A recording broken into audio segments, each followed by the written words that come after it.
the biggest secret of all, to me, is the extent to which individuality is an illusion.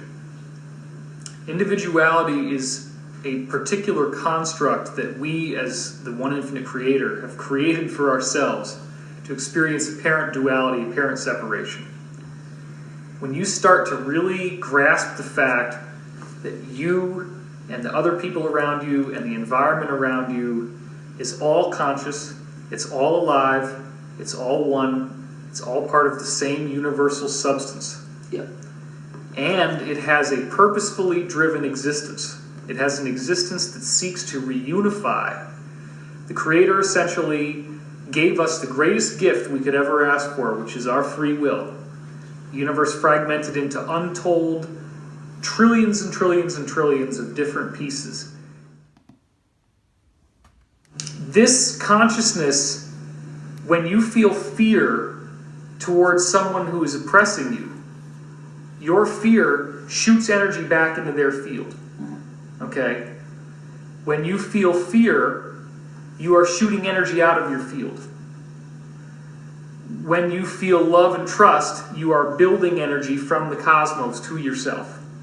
This has a direct effect on biological healing. I have an interview that I'm going to air pretty soon with Dr. Glenn Ryan, in which he proved on a microbiological level with molecular genetics that the DNA molecule changes its form based on the energy that you send to it with your consciousness. And when you send the emotion of gratitude, that was the one word that he found was the most important one. Gratitude, more than anything else, heals damaged DNA. You can kill DNA by what's called a heat fix, and it unwinds. And by the sense of loving gratitude, the DNA rewinds and comes back together. And that's why we have to break people into it slowly and get you step by step through the incremental process of realizing that the consciousness field itself is humanity. We are like cells in a body. We are part of a group mind. And what thoughts go through our mind affect other people's mind, and especially our attitude. It's like if the temperature of the room here suddenly gets really hot, we're going to get more irritable. If it gets really hot, you're going to start sweating, and you're going to get antsy, and But then if somebody turns on the air conditioning, all of a sudden, oh, thank God, right? So when these planetary changes are happening, that's like the temperature's going up, and you're actually seeing it as a physical temperature increase, not just on the Earth, but through the whole solar system, okay? However, when we meditate, we're basically taking that raw energy that's turning into heat, which makes people angry. They get heated up, they get hot under the collar, they get red, they see red. All these colors and all these temperatures associated with what's actually an energetic frequency, right? When you meditate, when you chill out, when you play it cool, all these other metaphors of cooling it down, chill out, you're actually processing other people's energy. You're processing other people's karma. You do your own work, and you take some of the burden off of everyone else. So we're actually healing the earth, we're healing each other, and it has a direct radiant effect on the universe around us. And that is the most powerful thing. If people learned that they could sit at home and pay nothing and simply do their process and get in touch with their creative spark and become the creator by creating and enjoy yourself and get your passion, follow your bliss, right, you are healing the world. And of course you should also couple that with physical activism, going out and doing something, even if it's just donating money of some kind. But get out there, make a difference, and it has a frequency consciousness effect that is very tangible and very real. And I know you believe that, and I know you believe that. It's basically following your own inner dictates, following that inner voice that tells you what it is you need to do and when, and absolutely, following it to the letter. Yeah. The way that I rephrase that for myself is to advise people, don't be followers, be students. Don't listen to anything that anybody says. including what we're saying now. You know, be your own authority. Learn to trust your own.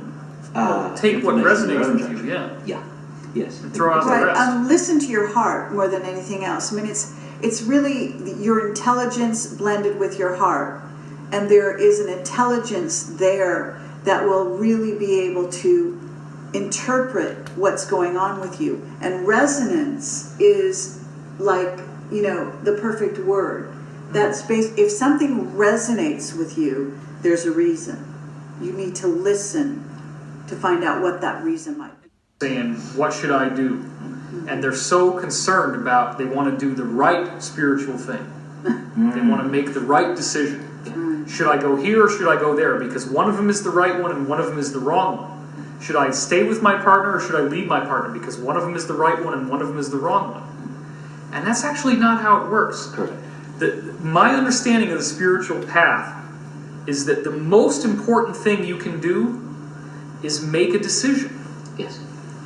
Not that one is right and the other one is wrong, but that you go through a process of analyzing your opportunities in one direction or the other based on what you think is going to happen and make an informed choice about what you want to do. There are multiple paths that can happen that will be beneficial for you and spiritually uplifting for you. Yeah. So you don't need to go try to get a palm reading or a tarot card reading or a psychic reading, because if you go and blindly follow what somebody else says because it's the right thing to do, then you guarantee you're going to have to repeat that lesson. Yes. The best thing you can do when you're presented with a tough challenge is to figure out for yourself what you want, because that's what your higher self is waiting for. Your higher self is saying, what do you want? What is your bliss? What is your passion? Because the universe does ultimately say, your wish is my command. That is true. But we also have to differentiate between our conscious desire and then our higher self desire, because we're all here for a purpose. And there are some choices that will align us with our purpose faster and some that will get us more off the path. And everybody says, well, but then the one that aligns with my purpose is the one I want to do because I want to do the right one. And then you got to tell me what that is. No. If it's aligning with your higher self, you will feel it. Like Carrie was saying, it's a resonance. It gives you energy. It comes from your heart. It Right. gives you energy. This is the clue. This is what I always advise people. If you're not sure whether you should do this or you should do that, then whichever one gets you most excited, whichever one gives you the most energy, whichever one gets you talking to your friends about it most, whichever one makes you internally, visually more active about envisioning possible futures, maybe this and maybe that, then that gives you big clues. Would you agree with that? Absolutely. Also, I would say that again, it's the experience that matters. That's what you take away from here as a being. So basically, in a sense, making mistakes is the good thing you could do. As long as you make them wholeheartedly and you go into it fully and completely, because you will learn and you will never have to repeat that learning. It will become a part of you if you go through the experience. If you do not follow yourself, ultimately you will have to come back and follow yourself out. Absolutely. That's what you do. You need to go through the experience, not around it, not avoid it, not intellectualize it and try to find, some perfect solution. But no, it actually needs to come through all of you to follow yourself out. And it's all about knowing yourself, and that's what self-realization is all about. You realize yourself, and you only realize yourself through action and living with the consequences of those actions. The authenticity of your experience. If you are authentic with yourself, you don't have to turn on the TV when something painful happens. You don't have to run to the internet and go look on a website when you've just been yelled at. You can recognize that it's okay to stand up for yourself. You don't have to be the doormat. That's part of what this whole planetary awakening is about with like the Illuminati. It's basically all about the abusive parent.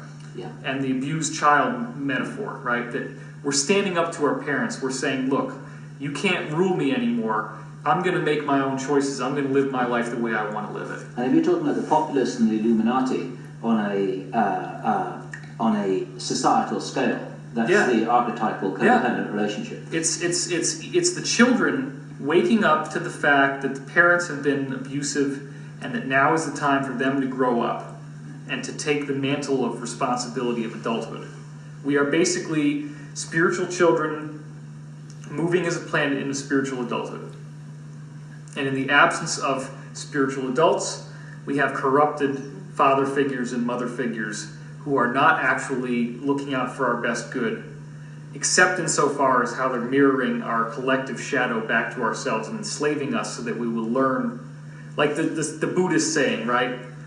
You're sitting there and the master comes up to you and he whacks you on the head with a stick. Yeah. What is the spiritual meaning of this? And then the next day he whacks you on the head with a stick. I wonder what this means. There's got to be something, because he's so wise, they're so powerful. Bam, he hits you again. So finally you get tired of it after a while. And, damn it, I'm not... Oh, now you are learning, right? So that's the basis of what's happening to us. We're learning to respect ourselves. Self-respect is the core of getting past addiction. Addictions is fundamentally lack of self-respect. We don't love ourselves, we don't embrace ourselves, and we don't love ourselves enough to take the time to be with our feelings. If you don't love yourself, then your feelings are alien to you. The bad feelings are something that you just want to push away. It's like, no, I just want to stay over here where the light is bright and the grass is green and I'm happy But guess what? The more that you try to do that, the more that it's this little tiny circle that's surrounded by an ocean of shit, right? And in order to really actualize your potential, you got to realize that ocean of shit is yourself. And all you have to do is start looking at it, and the light burns away all the problems. It might come through some emotional release and some pain, but it does happen. And that's really what's happening on the whole planet. Like